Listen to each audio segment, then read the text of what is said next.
আসসালামু আলাইকুম। আপনারা সবাই কেমন আছেন? আজকে আপনাদের দেখাবো রাবার কিভাবে তৈরি হয়, কোন গাছ থেকে। আর এই যে জঙ্গল, এই জঙ্গলে একা একা কাজ করতে হয়। যারা রাবারের কাজ করে তারা একা একা কাজ করে, তাদের ভয় থাকে অনেক যে বাঘ, সাপ বেশিরভাগই দেখা যায়।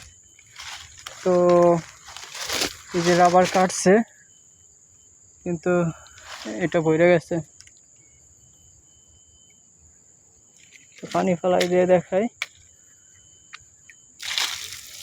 এই যে রাবার, এটা একটু কম দাম, যেটা তরল ভাবে থাকে ওটা একটু বেশি দাম। এই যে রাবার হয়ে গেছে, টান দিলে ছিঁড়ে না। এই জঙ্গলের ভিতর যারা রাবারের কাজ করে তারা একা একা কাজ করে, তাদের চতুর্দিকে কান খোলা রাখতে হয়, কারণ কি জঙ্গলে তো কত কিছুই থাকতে পারে।